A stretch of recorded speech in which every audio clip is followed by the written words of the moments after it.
fikih difabel ini merupakan salah satu materi yang dibahas dalam Munas Tarjih yang ke-31. Benar Ustazah ya? Betul Mbak Uma. Betul. Nah, kemudian terma difabel ini sendiri apakah memang sudah ada dalam Islam sehingga kemudian kita bisa menemukan dalam Al-Qur'an dan As-Sunnah? Nah, berkaitan dengan ini juga kemudian definisi dari difabel sendiri itu apa Ustazah? Baik Mbak Uma, ini pertanyaan yang menarik ya. Apakah ada kata penyandang disabilitas atau difabel di dalam Al-Quran? Nah, ini yang perlu kita pahami ya Bapak Ibu semuanya, para pemirsa. Al-Quran itu produk abad ke-7 gitu ya, sehingga tentu saja istilah dan bahasa yang digunakan harus dilihat pada konteks itu. Nah, di sana itu di dalam Al-Quran tidak ada memang kata-kata yang secara spesifik merujuk kepada istilah penyandang disabilitas. Yang sekarang dalam bahasa Arabnya itu kerap dipakai kata muawwaqun atau dzul i'aqah gitu ya. Tetapi di dalam Al-Quran ada istilah-istilah kata-kata yang merujuk kepada jenis disabilitas secara spesifik. Misalnya yang umum saja ya, kata a'ma atau yang kerap kita artikan dengan penyandang hambatan penglihatan atau tunanetra gitu ya. Kemudian kata abkam yang itu terjemahannya adalah mereka yang memiliki hambatan berbicara, atau kata akhros yang artinya itu memiliki hambatan pendengaran atau tuli. Nah, yang menarik adalah dari istilah-istilah tersebut itu ternyata menurut lisanul Arab gitu ya, banyak istilah-istilah itu dipakai sebagai atau dalam arti kiasan atau metaforis. Sebagai contoh misalnya kata a'ma ya, yang artinya adalah disabilitas netra tadi, difabel netra itu menurut penilaian beberapa penulis itu muncul sebanyak 32 kali di dalam Al-Quran. Itu cukup banyak ya. Tetapi hanya 3 ayat di dalam Al-Quran yang secara spesifik menunjukkan bahwa kata a'ma di situ itu merujuk kepada makna harfiah, yaitu orang yang kehilangan penglihatannya.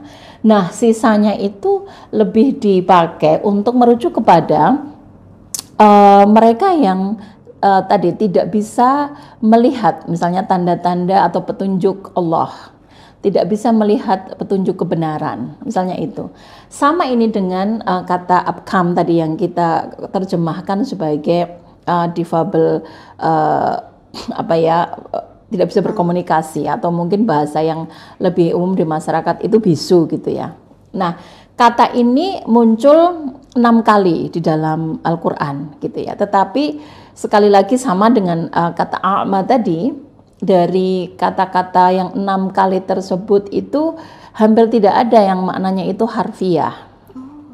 Ya, jadi semua itu maknanya merujuk kepada ketidakmampuan untuk berbicara, bukan karena dia tidak bisa bicara gitu ya, tetapi karena individu ini misalnya tidak mampu untuk menjelaskan argumen atau jawabannya terhadap sesuatu itu secara jelas, baik karena dia tidak punya pengetahuan untuk melakukan itu atau tidak tahu ya, atau kemudian tidak bisa menyusun argumennya secara logis.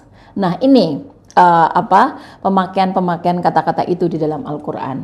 Nah, apa maknanya dari situ kan? Kalau kita kemudian memahami bahwa kata-kata itu maknanya metaforis, ini menunjukkan bahwa memang bukan berarti Al-Quran tidak peduli dengan difabel ya, bukan seperti ini cara kita melihatnya, tetapi di dalam Islam, di dalam Al-Quran memang disabilitas atau kondisi fisik dan mental itu tidak menjadi ukuran dari kemuliaan manusia.